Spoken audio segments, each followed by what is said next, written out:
கண்டுபிடிச்சாங்க. அவங்களுக்கு வேண்டிய சன்மானத்தை கொடு. எப்பா அயல் நாட்டை படிமுடித்துட்டு வந்தவுடன் தங்கச்சி கிட்ட என்ன தயார் பண்ற?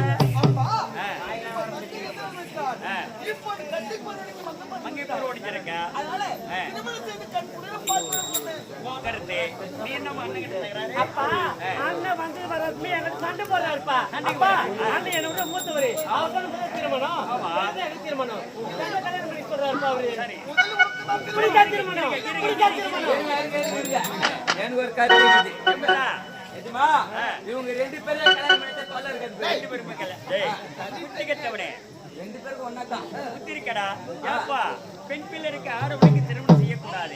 அப்படி இருக்கும்போது ஆனா ஆரம்பத்திலே விஜயனுக்கு உனக்கு ஏற்கனவே திருமணம் செய்து முடியாச்சுவா? ஆமாப்பா.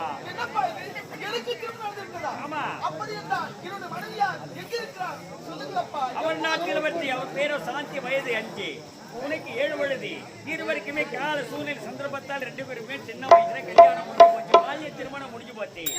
அடுத்தது உன் தங்கச்சி கல்யாணம் தான் இருக்குது. அப்பா எனக்கு கல்யாணம் சொல்றீங்களே, எனக்கு மாப்பிள்ளை யாரு, எந்த நாடு எவ்வளவு, அவர் பேர் என்ன, அவர் முன்ன பார்த்தது இல்லை, யாரும் பார்த்தது கிடையாது. இல்ல அவர் நாட்கள் அவரிடத்தான் உனக்கு நான் திருமணம் செய்து வைக்க போறேன். யாரு? தங்கச்சி மகன் அமரன். அத்தை மகனா? அமரனா? அப்பா அவர் ஆறு நல்லா இருப்பாரோ, குள்ளமா இருப்பாரோ, நீட்டா இருப்பாரு, சிவப்பா இருப்பாரு, கருப்பா இருப்பாரோ, ஆளு நான் முன்ன பார்த்ததே இல்லப்பா. சரி திருமணம் சம்மதிக்கிறியா? நான் ஆளை பார்த்த பிறகு திருமணம் செய்யணுமா வேணாம்னு பிறகு நான் சொல்றேன்.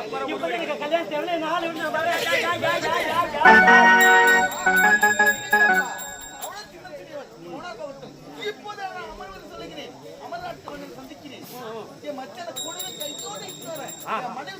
அது போறோம். அமர்நாத் இளவரசர் கையோடு கொண்டு வரணும். மருமகளை சாந்தி கையோடு கொண்டு வரணும்.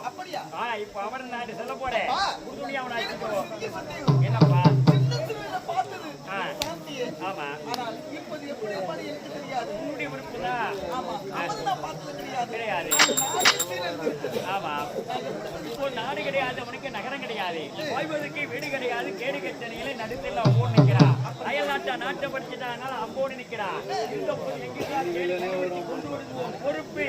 உங்கள் எதிர்பார்ப்பது என் பொறுப்பு. போயிட்டு வாங்க.